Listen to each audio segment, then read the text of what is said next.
Olá a todas e todos, sejam bem-vindos ao 12º vídeo dessa série sobre nomenclatura de compostos orgânicos.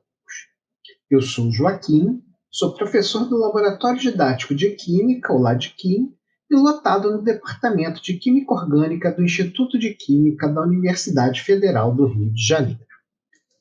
Nessa sequência de vídeos, que tem como público-alvo professores de ensino médio e alunos de licenciatura em Química, nós discutiremos a construção dos nomes preferenciais IUPAC, ou PINs, de compostos orgânicos.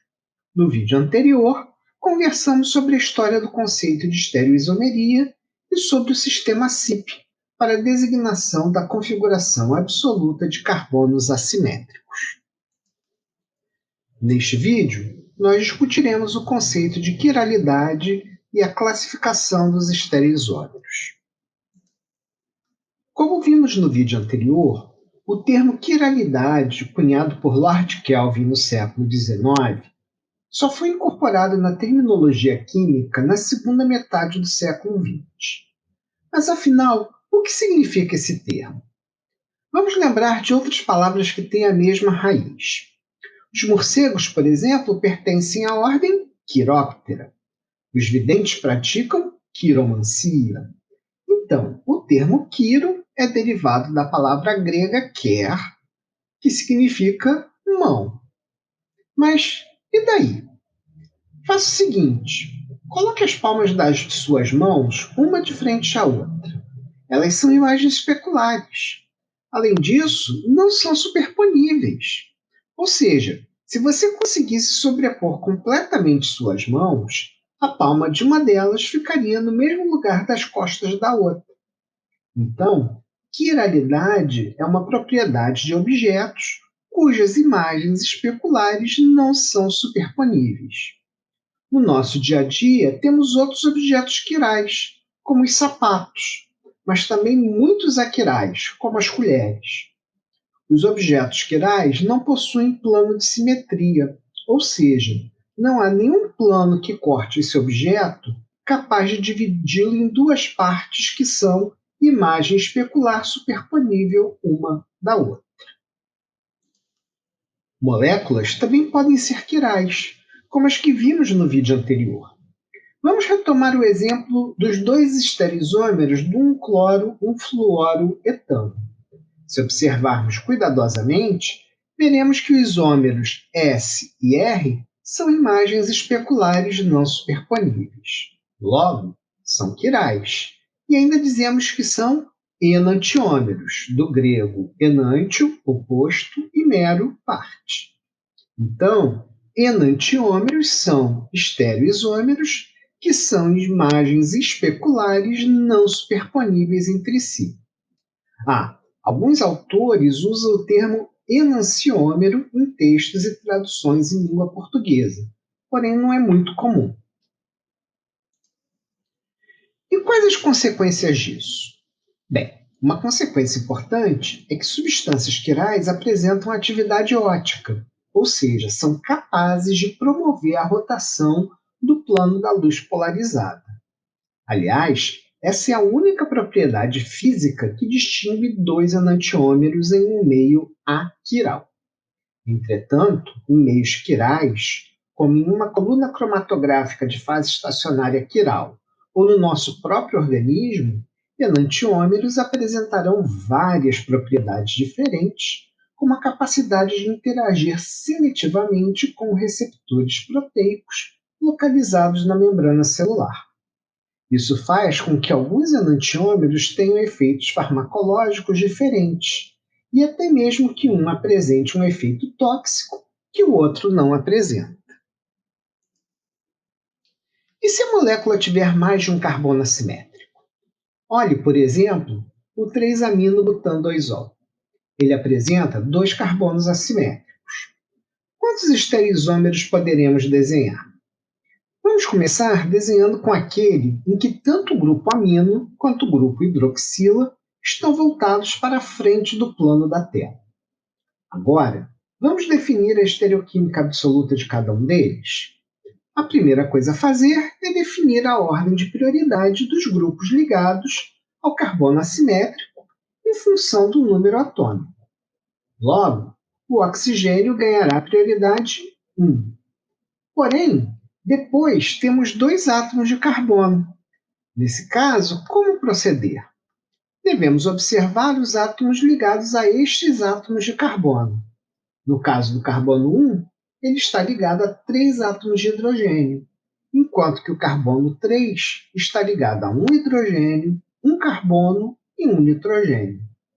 Então, como o carbono 3 está ligado a um átomo de maior número atômico que os ligados ao carbono 1, daremos a prioridade 2 para o carbono 3 e a prioridade 3 para o carbono 1.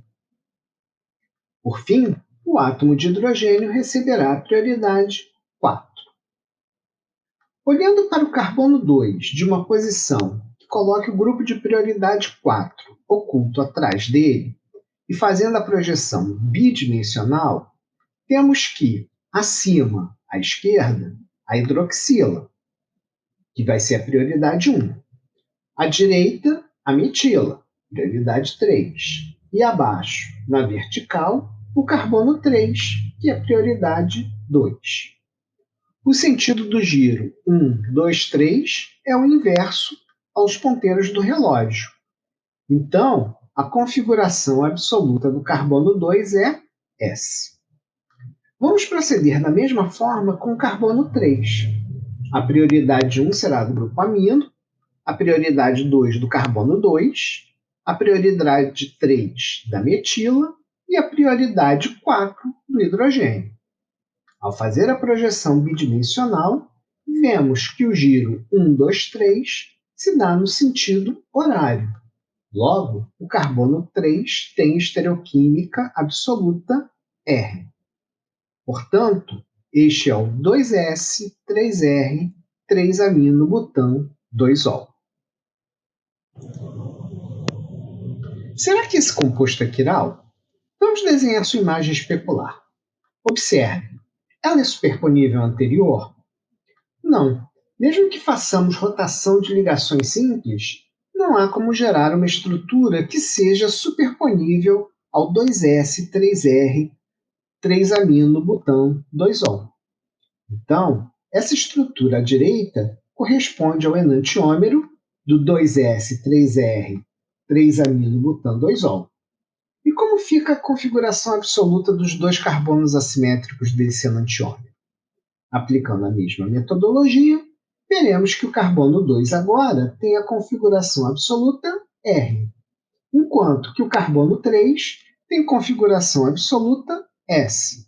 Ou seja, desenhamos o 2R3S, 3-amino-butano, 2-ol. Isso significa, então, que enantiômeros possuem seus carbonos assimétricos com configurações opostas.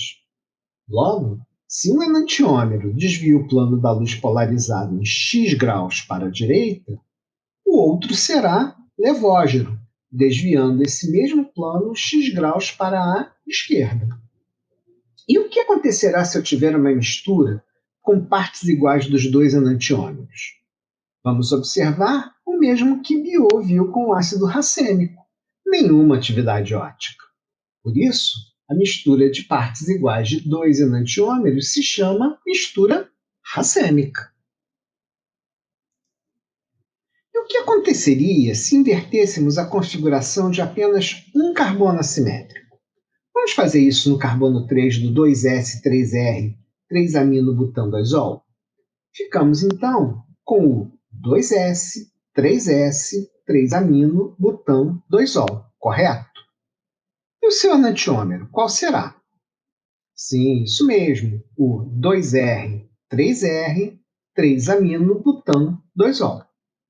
Então, para o 3-amino-butano, 2-ol, temos 2 pares de enantiômeros.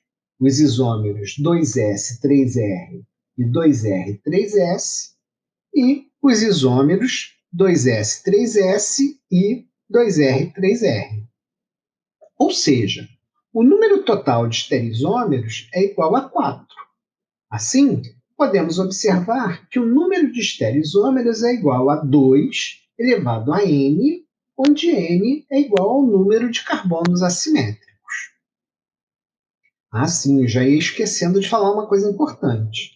Estereisômeros que não são enantiômeros entre si, como o 2R3R e o 2R3S, são chamados de diastereoisômeros, sendo que dia significa através de ou afastado.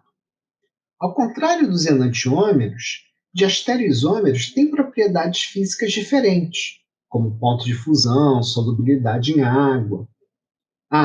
Acho que também dá para perceber que só é possível haver diastereoisômeros quando a molécula possuir mais de um carbono assimétrico. Vamos voltar ao caso do ácido tartárico? Veja a estrutura do estereoisômero mais abundante na natureza, que é o ácido mais tartárico, ou seja, aquele que é destrógeno, desvia o plano da luz polarizada para a direita. Qual é o seu π? Bem, sem considerar a estereoisomeria, podemos dizer que se trata do ácido 2,3-dihidroxibutano dioico. Podemos observar que ele apresenta 2 carbonos assimétricos, e então precisamos definir a configuração absoluta de ambos.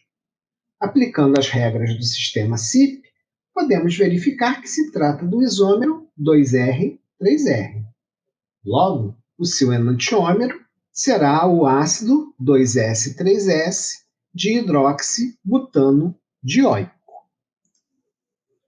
Ainda em relação ao ácido tartárico, como ele tem 2 carbonos assimétricos, deveríamos ter 4 estereoisômeros, certo? Já vimos 2 deles, o par de enantiômeros 2R3R e 2S3S. Vamos inverter agora a configuração do carbono 3 do ácido 2R3R 2,3-dihidroxibutano dioico. E com isso, geramos um diastereoisômero, que é o ácido 2R3S 2,3-dihidroxibutano dioico. Vamos desenhar então a sua imagem especular? Pronto, temos ela aqui à direita. Vamos checar se ela é superponível da esquerda? Vamos tentar. Epa, espera um pouco. E não é que ela é superponível? Ou seja, a imagem especular do ácido 2R3S23-dihidroxibutano dioico é ele mesmo. E se ele não tem imagem especular não superponível, ou seja, se ele não tem enantiômero, ele não pode ser quiral e nem ter atividade ótica. Ou seja, os ácidos 2R3R 2,3-dihidroxibutano dioico e 2S3S 2,3-dihidroxibutano dioico, que são quirais, possuem um diastereoisômero que é aquiral e, portanto, oticamente inativo. Então, o ácido 2R3S 2,3-dihidroxibutano dioico é o que chamamos de isômero meso, um estereoisômero que possui carbono assimétrico, mas que é aquiral porque possui um plano de simetria interno, ou seja, uma metade da molécula tem imagem especular da outra. Então, quando os ligantes dos carbonos assimétricos forem iguais, a fórmula 2 elevado a n não serve para determinar o número de estereoisômeros. Como vimos no caso do isômero meso, ter carbono assimétrico presente na estrutura não garante que haja quiralidade. É fundamental não ter plano de simetria interno. Por outro lado, também é possível ter quiralidade mesmo quando as moléculas não possuem carbono assimétrico.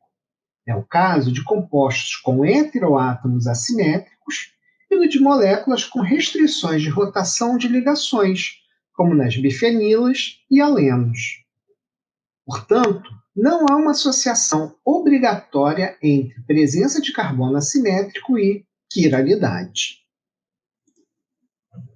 Para finalizar esse vídeo, vamos fazer um exercício? Qual o PIN para a estrutura que está na tela? Ela é quiral? Pause o vídeo, tente responder e depois confira a sua resposta. Terminou? Vamos checar? A resposta é 1R2R, 2-nitrociclopropan, 1-ol. E é quiral? Sim, com certeza, pois não possui plano de simetria interno. Se sua resposta foi diferente, tente novamente. É isso aí, pessoal. Obrigado por nos assistirem. Na descrição do vídeo, deixei uma listagem com as fontes das imagens utilizadas. No próximo, conversaremos sobre a estereoisomeria em alcenos. Não deixe de curtir o vídeo e conhecer as páginas do Ladquim no Facebook e no Instagram. Os links estão na descrição desse vídeo. Até a próxima!